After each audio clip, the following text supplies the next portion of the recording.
Hello friend, this is Manish and welcome to all let's study. तो उम्मीद करते हैं आपको एक एक चीज बहुत अच्छे से समझ में आ रही होगी।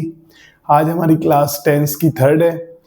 देखिए, मैं आज कुछ आपको एक दो टॉपिक पहले स्टार्टिंग में बता देता हूँ। देखिए, जब भी हमारी क्लास होगी, है ना, जैसे हमने एक क्लास के अंदर सिर्फ इंडेफिनिट पढ़ा, इस तरीके से हमें टाइम लग जाएगा।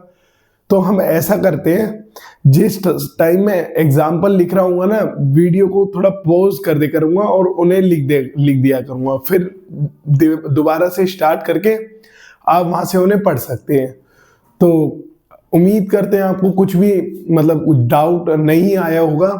तो आज हम अपनी क्लास स्टार्ट करते हैं। आपको पता है प्रेजेंट चल रहा है, प्रेजेंट टेंस, और प्रेजेंट टेंस का आज से हमें पढ़ना है प्रेजेंट कॉन्टिन्यूअस।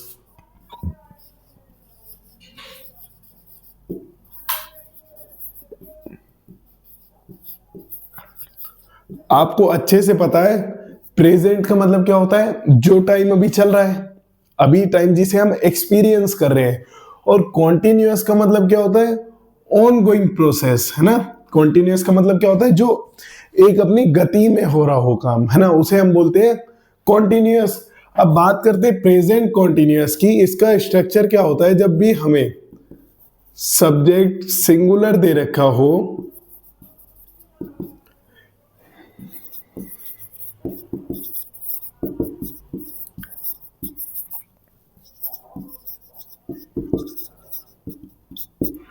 जब भी हमें सब्जेक्ट सिंगुलर दे रखो, आपको पता है ही शी इट, ये किसी का भी नाम हमारा क्या कहलाता है, सिंगुलर कहलाता है। तो उसका रूल क्या होता है, स्टार्टिंग में लिख देते हैं सब्जेक्ट, उसके बाद हम लिख देते हैं इज प्लस वर्ब की फोर्थ फॉर्म, है ना। फोर्थ फॉर्म का मतलब क्या हुआ, वर्ब की फर्स्ट फॉर्म के साथ आईएनजी भी बोल सकते हैं आप। और उसके बाद क्या आ जाता है, हमारा ऑब्जेक्ट आ जाता है ना।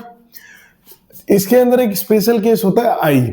जब भी हम आई की बात करते हैं तो आई के साथ हम लिखते हैं एम, फिर V4 और प्लस में ऑब्जेक्ट। अब हम बात करते हैं प्लूरल की, मतलब वी यू दे। वी का मतलब हम सब, दे का मतलब वो सब जो दूर खड़े हैं, और इसके अंदर यू के साथ आर आता है, जैसे कि subject plus are plus V4 plus में ऑब्जेक्ट।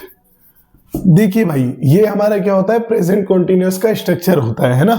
अगर हम प्रेजेंट कॉन्टिन्यूअस को लिखना चाहें तो आप लिख सकते हैं action going on at a time. ऐसा एक्शन जो गोइंग ऑन मतलब चल रहा हो, कब, एट अ टाइम, इस समय पे। ये किसी भी समय, मतलब इस समय पे जो भी काम चल रहा हो, वो हमारा क्या कहलाता है, प्रेजेंट कॉन्टिन्यूअस कहलाता है। स्ट्रक्चर आपको पता है। कुछ एग्जांपल हम लिखते हैं, उसमें आप एरर बताइएगा। यहाँ पे हम एग्जांपल लिखते हैं सबसे पहले,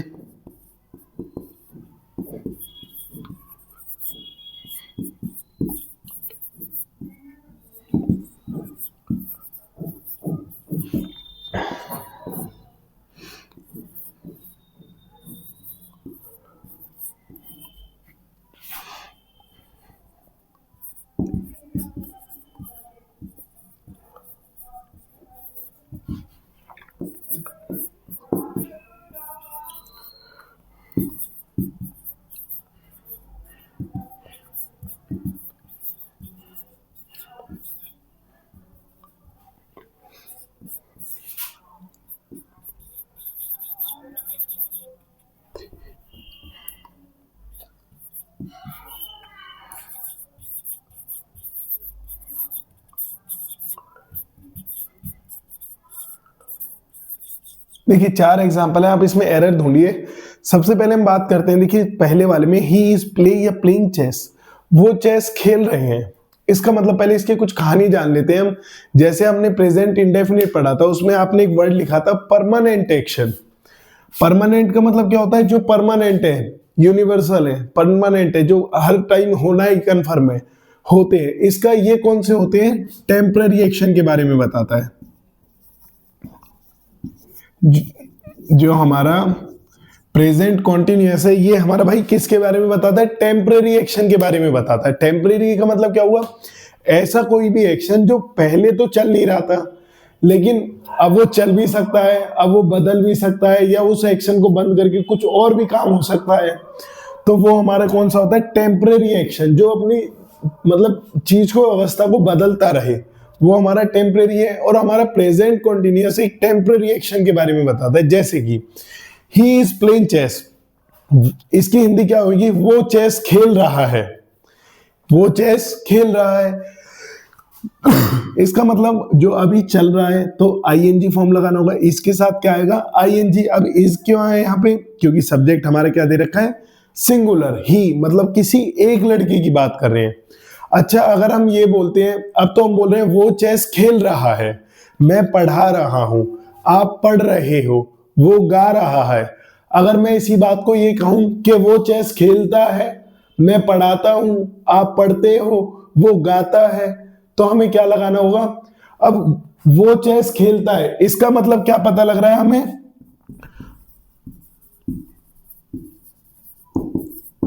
वो चेस खेलता है, इसका मतलब वो परमानेंट एक्शन हो गया। और आपने सबसे पहले दिन यही तो समझा था कि जब भी परमानेंट एक्शन हो, मैं पढ़ाता हूं, परमानेंट है, आप पढ़ते हो, परमानेंट है, वो खेलता है, परमानेंट है। ये परमानेंट के साथ हमेशा ऐसे ये आता है, प्रेजेंट इंडेफिनिट आता है। हम बात कर रहे हैं टेम्पररी एक्शन, वो खेल रहा है, इसका मतलब इससे पहले वो कुछ और काम कर रहा होगा, अभी तो वो खेल रहा है, कुछ देर बाद वो कुछ और काम कर सकता है। तो हमें क्या लगाना होता है टेम्पररी एक्शन में? Present continuous. वी, वी का मतलब क्या होता है? आपको अच्छे से पता है। वी का मतलब हम सब, मतलब एक से ज्यादा हो गए, हम सब दिल्ली जाएंगे, इसका मतलब 2 या 3 से ज्यादा जने जाएंगे। We are go in the market. भाई आर आपको पता है, वी के साथ आर आ गया तो गो नहीं आएगा, गोइंग आएगा, है ना। गो की जगह में क्या लिखना होगा? गोइंग, क्योंकि V1 के V4 लिखना है। गो तो हमारी वर्ब की फर्स्ट फॉर्म हो गई। आई एम स्टडिंग इन क्लास 8, मैं पढ़ता हूं क्लास 8 में, ये हमारा टेम्पररी एक्शन हो गया। भाई मैं पढ़ता ही थोड़ी रहूंगा 8 में। They is playing in the hall, they is sleeping in the hall, वो कहां पे सो रहे हैं? हॉल के अंदर सो रहे हैं। तो आपको पता है दे का मतलब क्या हो गया? वो सब। तो इज नहीं आएगा, यहां पे क्या आएगा? आर आएगा। समझ में आया भाई? अब हम इसकी बात करते हैं नेगेटिव की, है ना। नेगेटिव की बात करते हैं, जो हमें दूसरा इसका,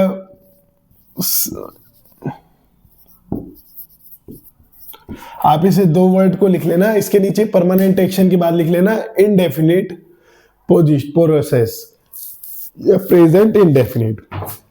अब हम बात करते हैं नेगेटिव की। नेगेटिव का मतलब क्या हुआ? जिसके अंदर नो नॉट नेवर आ रहा है। अब अगर हम इनका नेगेटिव बनाएंगे तो इसका रूल क्या होगा? सब्जेक्ट,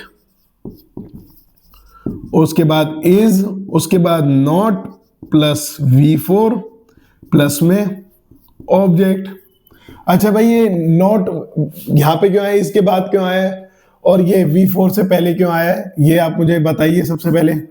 ये जिसको पता है उसे बताइए, और जिसे नहीं पता वो समझना।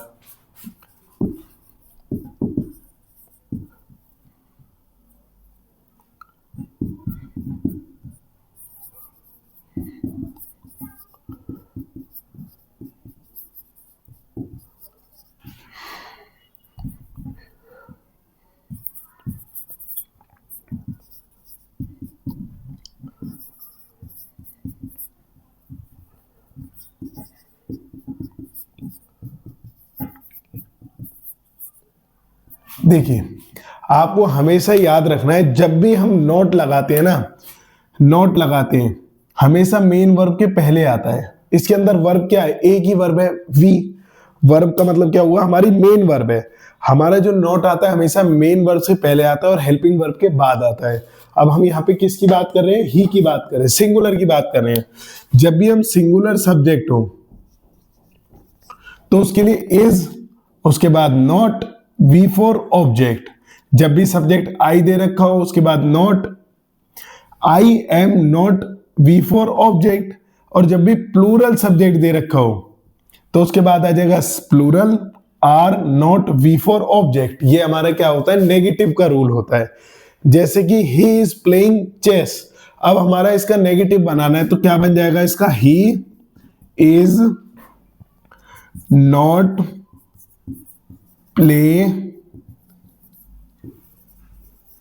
Playing chess, he is not playing chess, वो चेस नहीं खेल रहा। इसकी हिंदी क्या कहेंगे, वो चेस नहीं खेल रहा। दूसरा हमें इसका नेगेटिव बनाना है, we are going in the market, तो क्या लिख देंगे, we are not going in the market, हम मार्केट नहीं जा रहे, ये हमारी क्या हो जाएगी, नेगेटिव सेंस हो जाएगी। इसका बनाइए आप, इन दोनों का बनाना, I am studying in class 8th, I am not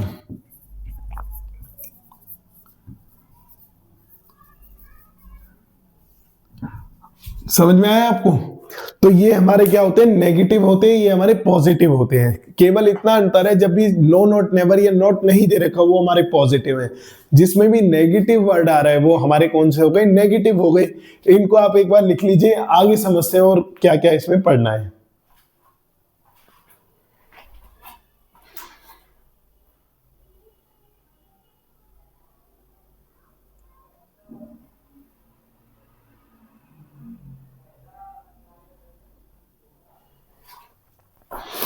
अब देखिए, ये हमारे क्या होते हैं, प्रेजेंट कॉन्टिन्यूअस का स्ट्रक्चर होता है। अच्छा, इसका इंटेरोगेटिव बनाना हो, इंटेरोगेटिव तो क्या होगा, इंटेरोगेटिव का मतलब बताइए सबसे पहले आप। एक थर्ड इसका रूल और आप समझ लीजिए, थर्ड पार्ट, अगर हमें इनकी इंटेरोगेटिव सेंस निकालनी हो, इंटेरोगेटिव का मतलब क्या होता है, सबसे पहले आपको अच्छे से पता है, इंटेरोगेटिव का मतलब होता है जिसमें क्वेश्चन वर्ड दे रखा हो, ये जिसमें क्वेश्चन पूछने का काम दे रखा हो, है ना, उसको हम क्या बोलते हैं, इंटेरोगेटिव बोलते हैं। तो एक ही लाइन में अच्छे से समझ लेना, subject, sorry, helping verb, subject, main verb और उसके बाद ऑब्जेक्ट। समझ में आया। जैसे कि पहले वाले का बनाते हैं, he is playing chess, he is playing, sorry ये तो हमारा अफर्मेटिव ही हो गया ना, हमें तो इंटेरोगेटिव बनाना है। सबसे पहले आप देखोगे हेल्पिंग वर्ब क्या दे रखी है, इसके अंदर हेल्पिंग वर्ब है इज, तो हम यहां लिखना होगा सिंपल सा इज। उसके बाद सब्जेक्ट किसकी बात कर रहे हैं, ही की, इज ही। मेन वर्ब क्या है, प्लेइंग चेस। में ऑब्जेक्ट क्या है इसमें, चेस। अब भाई ये बताइए मुझे, ये सही है या हमारा गलत है। आपको ये देखना है ये हमारा सेंटेंस सही लिखा हुआ है गलत है। देखो, जिसको लग रहा है ये सही है वो तो सही है, और जिनको ये गलत लग रहा है वो उनसे ज्यादा सही है ना। देखो ध्यान रखना, जब भी हम क्वेश्चन पूछने का काम करते हैं, इंटेरोगेटिव की बात करते हैं, हमेशा लास्ट में आता है इंटेरोगेटिव साइन, है ना। ये हमारा इंटेरोगेटिव का साइन होता है। तुम्हारा नाम क्या है, तुम कहां पे रहते हो, तुम दिल्ली चलोगे, तुम मेरे साथ मेरा काम कर सकते हो। ये हम क्वेश्चन पूछने का काम कर रहे हैं, आप इसका आंसर दोगे हाँ या ना। मैं बोलता हूं तुम कहां पर रहते हो, आप बोलोगे मैं दिल्ली रहता हूं। फिर मैं बोलूंगा आप मेरे साथ चलोगे, आप बोलोगे मैं तुम्हारे साथ नहीं चलूंगा। आप एक आंसर देने का काम कर रहे हो। जब भी क्वेश्चन पूछने का काम होता है लास्ट में क्या आता है, इंटेरोगेटिव। अब यहां पे काम हो रहा है इज ही प्लेइंग चेस, क्या वो चेस खेल रहा है, आप आंसर दोगे हाँ या ना। और जब भी हाँ या ना की बात होती है क्या लिखते हैं, इंटेरोगेटिव का साइन। अब आप इन तीनों के एक बार इंटेरोगेटिव मुझे बना के दिखाइए। मैं बोल देता हूं are we going in the market, क्या हम मार्केट जाएंगे, तो ये हमारा क्या होगा, इंटेरोगेटिव होगा। इनके आपको इंटेरोगेटिव फॉर्म अपने आप बना के लिखने हैं, और जिसको भी कोई एरर हो आप मुझसे पूछ सकते हैं, मैं जरूर आपका रिप्लाई करूंगा। अब इसके बाद हम इसके रूल्स पे जाते हैं। तो रूल क्या होते हैं भाई, प्रेजेंट कॉन्टिन्यूअस का कहाँ कहाँ पे इस्तेमाल होता है ना, प्रेजेंट कॉन्टिन्यूअस का इस्तेमाल कहाँ कहाँ पे होता है वो सब हमें देखना होगा।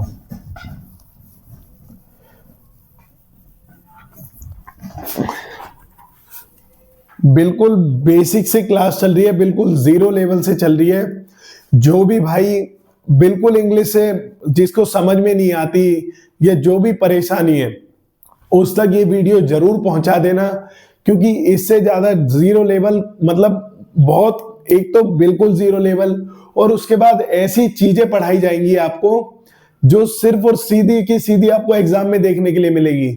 और सीजीएल सीएचएसएल के मैं क्वेश्चन खुद आपको बोर्ड पे सॉल्व करवाऊंगा, ये मेरा वादा रहा आपसे। देखिए वैकेंसी आ रही है, आपको पता है 2026 में यूपीएसआई की वैकेंसी आ रही है, उसके बाद यूपी कांस्टेबल की है, दो तो यूपी की होगी वैकेंसी, दिल्ली पुलिस के एग्जाम कांस्टेबल के बाद एचसीएम के होंगे, है ना। उसके बाद आपको पता है जीडी की अभी अभी वैकेंसी निकली है, इतनी वैकेंसी निकल रही है। और जीडी की फिलहाल तो अभी वैकेंसी 25,000 है, पर ये लगभग 50,000 पे पहुंच जाएंगी। और जो भी भाई बिल्कुल जीरो लेवल है ना, इतना बढ़िया लेवल मैं आपका करा दूंगा, ये आपसे आप उम्मीद नहीं कर पाओगे। बिल्कुल जीरो से पढ़ रहे हैं, जो भी समझ में नहीं आ रहा आप मेरे से पूछ सकते हैं, ये ऐसा मौका आपको कभी नहीं मिलेगा। तो मैं आपको बता रहा हूं 2026 में इतनी वैकेंसी है, आप बस पढ़ने पे ध्यान दीजिए। एक क्लास आप ईडीएम मतलब जो हमारी वोकैब की चल रही है, ये थ्योरी चल रही है, आप देखोगे इतना बेस्ट रिजल्ट हो जाएगा आपका। और आने वाले कुछ ही दिनों में हम क्या करेंगे मैं आपको बाद में बताऊंगा, अभी पढ़ने पे ध्यान देते हैं। बस आप मेरा एक काम करना, ये वीडियो उन तक पहुंचा दो जो बिल्कुल इंग्लिश से परेशान है या जिन्हें इंग्लिश एक शब्द भी नहीं आ रहा। मेरा वादा रहा, मैं पर्सनली खुद उस भाई बहन से बिल्कुल पर्सनली मेरे से कांटेक्ट कर सकता है, ये मेरा फोन नंबर है। बिल्कुल पर्सनली एक एक गाइडेंस स्ट्रेटेजी किस तरीके से पढ़ना है मैं उसके साथ शेयर करूंगा। पर मैं आपको बता रहा हूं उससे पहले आपको बहुत अच्छे से पढ़ना होगा, एक एक चीज बारीकी से समझनी होगी। रूल नंबर 1 समझते हैं, प्रेजेंट कॉन्टिन्यूअस की बात करते हैं। प्रेजेंट कॉन्टिन्यूअस का रूल नंबर 1 है मेंशन लाइव एक्शन।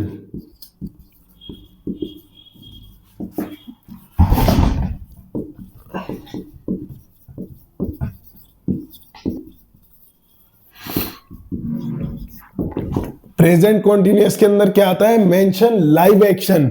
अब लाइव एक्शन क्या होते हैं, at a time of speaking, बोलने के समय जो यूज किया जाता है वो हमारा सबसे पहला होता है प्रेजेंट कॉन्टिन्यूअस, जो बोलने के समय पे यूज किया जाता है। जैसे कि अब हमें कैसे पता लगेगा ये हमारा लाइव एक्शन है, कुछ कीवर्ड्स हैं, है ना। कीवर्ड से आपको पता लगेगा यहां पे हमें क्या लगाना है, प्रेजेंट कॉन्टिन्यूअस। जैसे नाउ,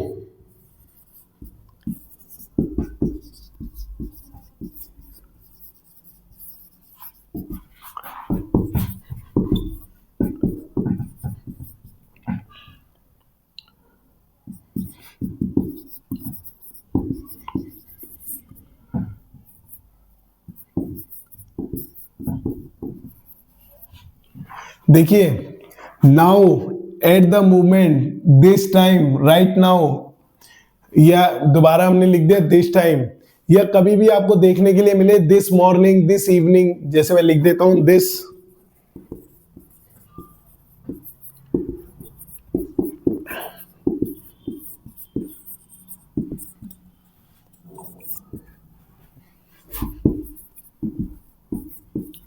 इधर भी हमारा प्रेजेंट कॉन्टिन्यूअस आता है ना। अब जैसे कि जहां पे भी हमें ये देखने के लिए मिले वो हमारे कौन से होते हैं, प्रेजेंट, ये हमारे at a time of speaking, बोलने के समय इन सब शब्दों का यूज करते हैं। जैसे नाउ, नाउ का मतलब क्या हुआ, अभी। एट द मोमेंट, इस मूवमेंट पे, इस क्षण पे। दिस टाइम, बिल्कुल इसी समय। राइट नाउ, अभी अभी। ये हमारे ऐसे शब्द हैं जिनसे हमें पता लगता है कि ये हमारी किसकी बात कर रहा है, लाइव एक्शन की बात कर रहा है, जो बोलते के समय हो रहा है। जैसे नाउ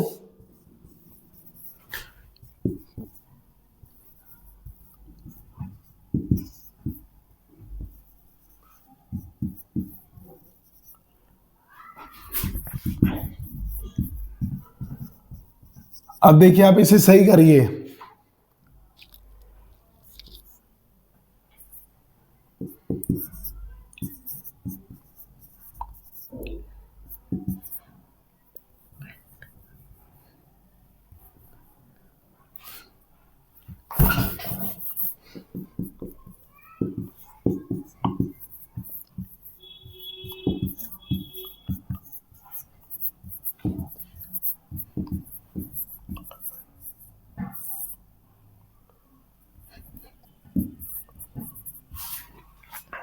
देखिए दो एग्जांपल यहाँ पे लिखे हैं, पहले इन्हें बना के देखिए।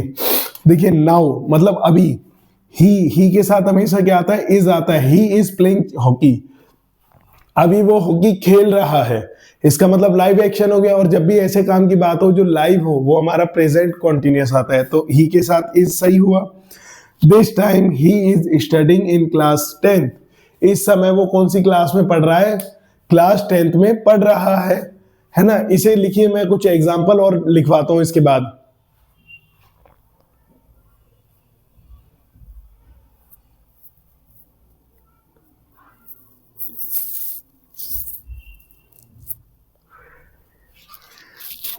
एक मैं एग्जांपल देता हूं, उसे बताना क्या होगा।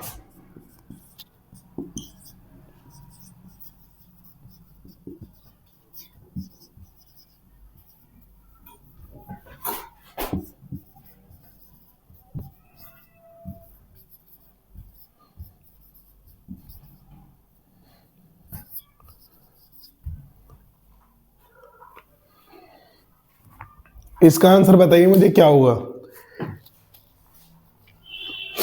ये दिस डे की जगह हम लिख देते हैं टुडे, दिस डे थोड़ा और कॉम्प्लिकेटेड हो जाएगा।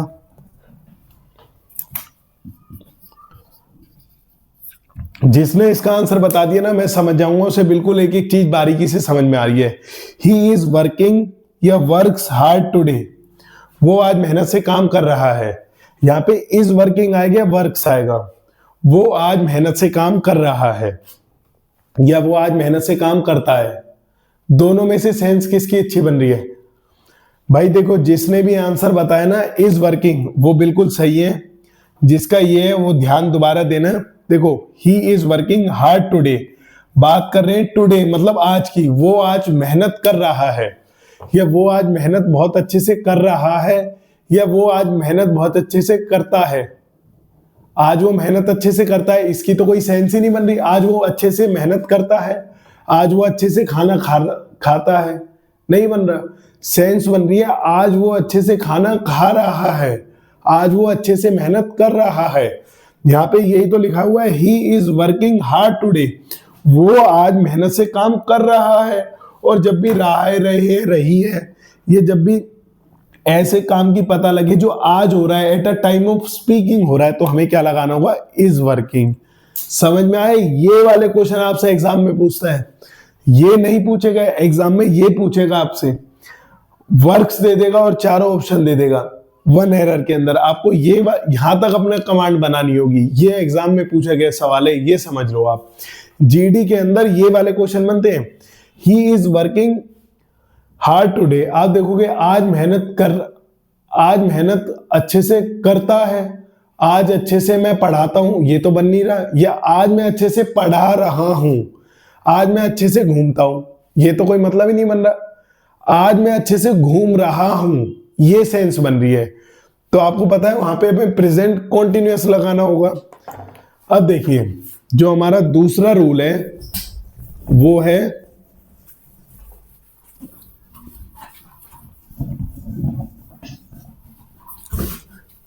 जो हमारा रूल नंबर सेकंड है वो हमें क्या बताता है। देखो भाई, रूल नंबर वन आपको अच्छे से समझ में आ गया। रूल नंबर जो हमारा सेकंड है वो है पैरेलल एक्शन।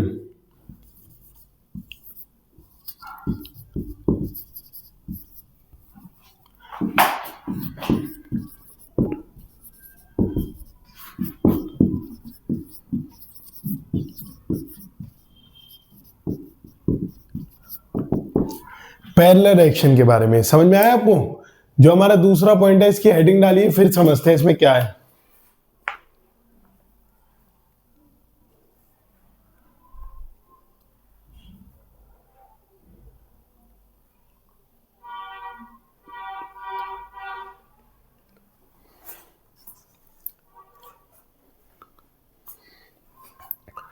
पैरेलल एक्शन का मतलब क्या होता है? Not at a time of speaking.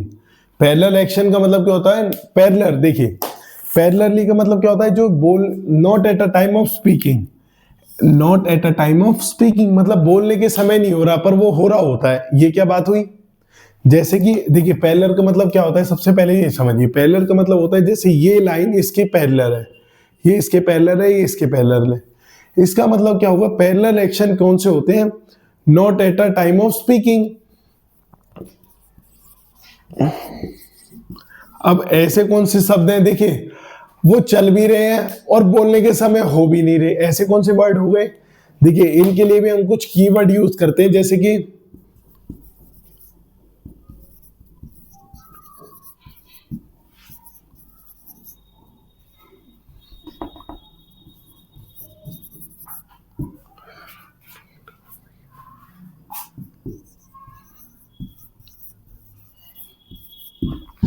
Nowadays, ये नाउअडे, इसका मतलब क्या होता है? इन दिनों, दीज डेज, इन दिनों में। ऐसा हम बोल नहीं देते इन दिनों में वो वैष्णो देवी गए हैं घूमने, बोल देते हैं ना। या इन दिनों में वो पढ़ रहे हैं।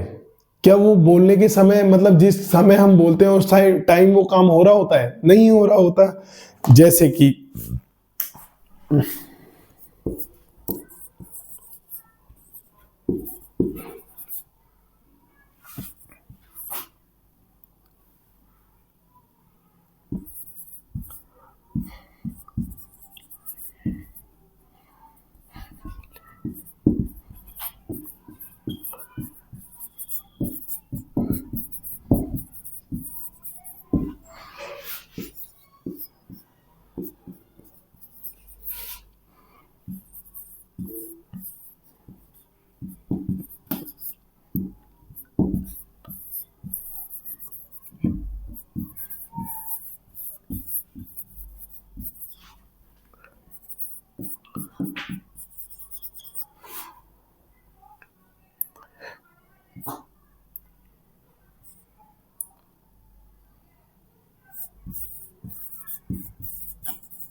देखिए जब भी हम ऐसे एक्शनों की बात करते हैं जो बोलने के समय नहीं हो रहा हो पर कहीं ना कहीं उस टाइम पे वो काम हो रहा होता है, जैसे कि ये लिखा हुआ है नाउ डेज, इन दिनों में, he are playing hockey with them, इन दिनों में वो हॉकी खेल रहा है उनके साथ।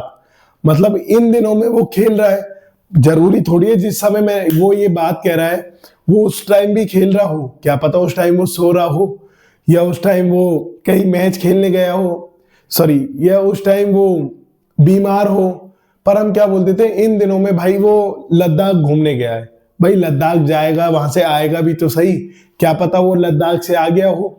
तो ऐसा होता है। वहां पे भी हम क्या यूज करते हैं? प्रेजेंट कॉन्टिन्यूअस, इनको बोलते हैं हम parallel action.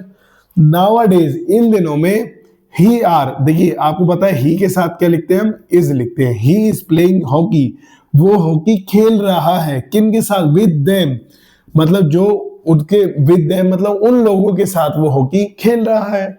They are living in Delhi these days, इन दिनों में वो दिल्ली रह रहे हैं। क्या पता वो अपने गांव दोबारा चले गए हो, क्या पता वो कहीं शादी में गए हो, क्या पता वो आउट ऑफ कंट्री गए हो। पर हम अक्सर क्या बोल देते हैं? इन दिनों में वो कहां गया है? दिल्ली गया है। I am preparation for UPSC exam these days, इन दिनों में मैं क्या कर रहा हूं? यूपीएससी एग्जाम की तैयारी कर रहा हूं। अब क्या पता मैं इस टाइम में पढ़ रहा हूं, मैं घूम रहा हूं। पर इन दिनों, दीज डेज, इनके साथ भी हमारा क्या आता है? प्रेजेंट कॉन्टिन्यूअस का यूज करते हैं। अब हमारा जो रूल नंबर 3 है वो हमारा सबसे इंपॉर्टेंट है, सबसे ज्यादा इंपॉर्टेंट, जो जहां से क्वेश्चन बनते हैं। वो हमारी क्या है? स्टेटिव वर्ब है। समझना भाई, रूल नंबर 3 है हमारा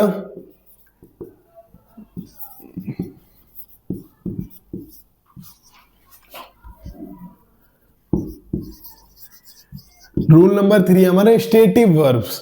अब स्टेटिव वर्ब कौन सी होती है? दोज वर्ब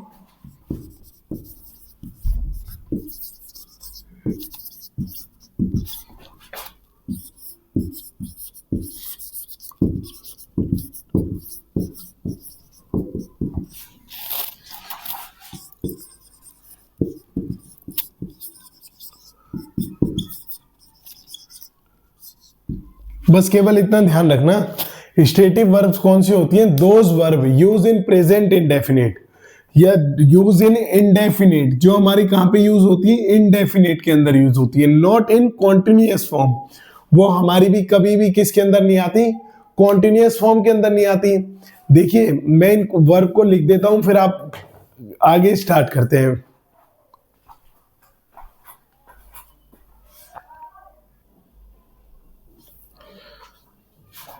देखिए ये हमारी क्या होती है? स्टेटिव वर्ब्स होती हैं। स्टेटिव वर्ब मतलब जो हमारी यूज की जाती है प्रेजेंट इंडेफिनिट में। कभी भी इनके साथ आईएनजी या कॉन्टिन्यूअस फॉर्म आईएनजी नहीं लगाया जाता। जब भी हम बात करते हैं सेंस की, मतलब सेंस क्या होता है? जिससे हमें पता लगे किसी चीज का। अब किसी चीज का पता कैसे लगता है? जब भी हम किसी चीज को टेस्ट करते हैं, टच करते हैं, फील करते हैं, सी देखते हैं या स्मेल करते हैं, है ना? इन शब्दों के साथ कभी भी आईएनजी नहीं लगाते। अच्छा आप बोलोगे स्मेलिंग आता है एक वर्ड, या सीइंग भी हमने लिखा हुआ देखा है, फीलिंग भी हमने लिखा हुआ देखा है। आगे ये कुछ स्पेशल केस होते हैं, इनके बारे में हम आगे पढ़ेंगे। पर फिलहाल आप समझना, फीलिंग्स का मतलब होता है भावना, जैसे लव, लविंग नहीं लिखते। लाइक, एक्सेप्ट मतलब किसी चीज को मानना, रेस्पेक्ट किसी का सम्मान करना, बिलीव किसी पे विश्वास करना, विश किसी को विश करना मतलब किसी को जैसे बर्थडे विश देते हैं, शुभकामनाएं देना, सपोज करना, सपोज मतलब मान लेना, और ट्रस्ट करना, ट्रस्ट का मतलब विश्वास, है ना? अच्छा विश्वास है, आपको सपोज किया गया है या आपके ऊपर ट्रस्ट है? मैं आपसे पूछना चाह रहा हूं, आपके ऊपर सपोज हो रहे हो आप इस टाइम, या आपके ऊपर ट्रस्ट किया जा रहा है? सपोज किया हुआ है आपको, है ना? भाई नौकरी ले लो, ये ट्रस्ट में बदल जाएगा। नहीं, आप सस्पेंस में, सपोज में ही रह जाओगे। आपको तो सिर्फ सपोज कर रखा है किसी ने, आप ट्रस्ट नहीं हो अभी। ट्रस्ट तो जब बनोगे जब आप सिलेक्शन ले लोगे। सपोज और ट्रस्ट में केवल इतना फर्क है, पैसा, नौकरी, रेस्पेक्ट, इन सब चीजों का। जैसे ही आप गवर्नमेंट जॉब सिलेक्ट हो जाओगे ना, आप पे ट्रस्ट होने लगेगा। अभी आप समझ रहे हो हम पे ट्रस्ट है, विश्वास है, पर आपके ऊपर सपोज किया हुआ है, आपको मान रखा है अभी। अपीयरेंस मतलब कैसे दिखता है कोई चीज। अब देखने का, जब हम किसी को लुक करते हैं, कीप करते हैं, रखते हैं। रिमेंबर मतलब कोई चीज याद करनी। ऑन मतलब लेना। अपीयर मतलब दिखाई देना, कैसा दिख रहा है। रिजेंबल भी मतलब क्या होता है? दिखाई देना। कंसीडर, कंसीडर भी ऐसे ही शब्द होता है जैसे मैथ्स के अंदर कंसीडर करते हैं ना, लेट एक्स कंसीडर वाई, मान लेना। मेंटल प्रोसेस होती है, जो मेंटलिटी हमारी दिमाग के ऊपर होती है, जैसे थिंक, आप थिंक कर सकते हो। थिंक आप, मैं थिंक, थिंक हमारी होती है दिमाग से करते हैं। अंडरस्टैंड मतलब समझना। कंसीडर मान लेना। नो किसी को जानना। हेट करना, आई हेट यू। हेट का मतलब क्या होगा? नफरत करना। अब नफरत कैसे करते हैं? मेंटली प्रोसेस है। होप मतलब उम्मीद, किसी से उम्मीद कैसे की जाती है? जब हमें क्या होता है? एक होप, उम्मीद हमारी मेंटल प्रोसेस होती है, विश्वास होता है। लाइक करना, लाइक का तो मतलब आप जानते ही हैं। डिसलाइक का मतलब नापसंद करना। एक्सेप्ट का मतलब अपना लेना। रिफ्यूज का मतलब मना कर देना। डिनाई का भी मतलब क्या होता है? मना कर देना। प्रीफर का मतलब मान लेना, ये किसी को समझना। रिकॉल मतलब याद करना, और विश हमने दोबारा समझ ही लिया।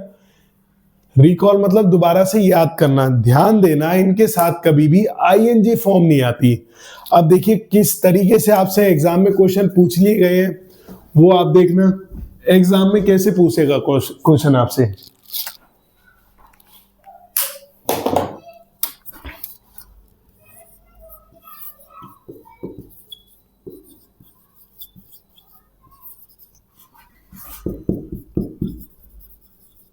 सिंपल आपको ये देखने के लिए मिलेंगे एग्जाम के अंदर।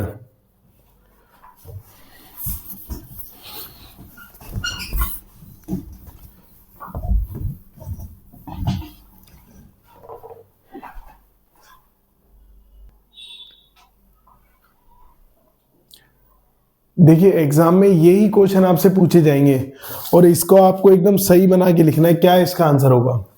देखिए सबसे पहले हम बात करते हैं, हमें पहला लिखा हुआ he is understanding my problem, वो मेरी प्रॉब्लम समझती है। अंडरस्टैंड करना मतलब मान लेना मेंटली प्रोसेस हो गई। आपको पता है अंडरस्टैंड हमारा एक स्टेटिव वर्ब है और स्टेटिव वर्ब कभी भी आईएनजी फॉर्म में नहीं आता। अब जब ये आईएनजी फॉर्म हटा ही दिया तो हमें इज भी हटाना होगा। समझ में आया। अब देखिए ये हमारा क्या बन गया, ही, ये शी,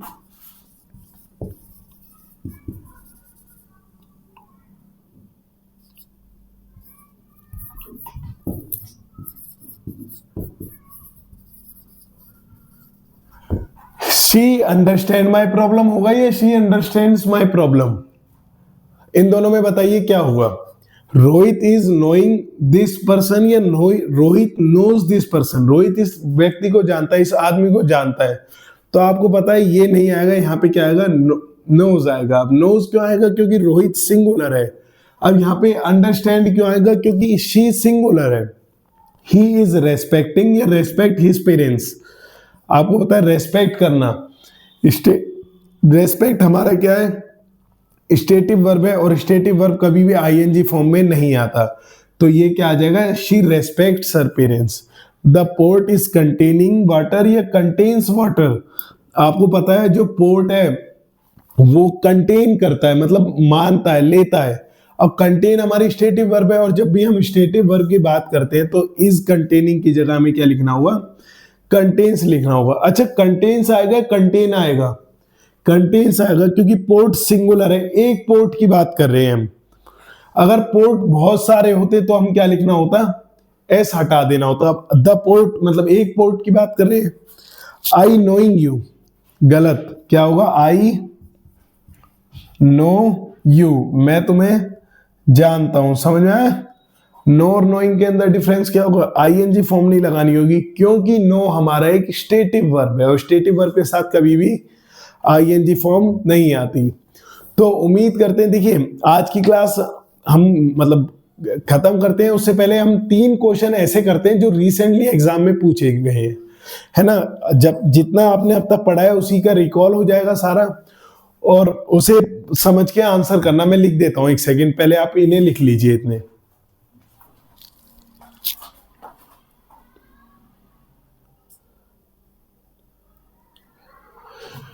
देखिए ये 4 क्वेश्चन है, ये आपके लिए ये वो क्वेश्चन है जो एग्जाम में सीधे सीधे आपको देखने के लिए मिलेंगे। ये क्वेश्चन जिसने कर दिए ना, चाहे वो एग्जाम कुछ भी बोल लो आप, CPO, CHSL, CGL, selection post, MTS, GD, कुछ भी बोल लीजिए आप, अगर जिसने इन क्वेश्चनों को कर दिया वो मतलब उसकी नौकरी खुद उसके पास है, ये समझ लीजिए आप। ये मॉक के अंदर यही क्वेश्चन पूछे जाते हैं। जो भी इस क्लास को देख रहा होगा, जिसने अच्छे से नोट्स बनाए होंगे, प्रैक्टिस की होगी, रिवीजन की होगी, वो चारों के चारों एकदम से कर देगा, ये मेरा वादा है आपसे। आइए हम इन्हें सॉल्व करते हैं। देखिए सबसे पहले हम बात करते हैं Kirti. Kirti is a doctor but now a days she works या is working on government school.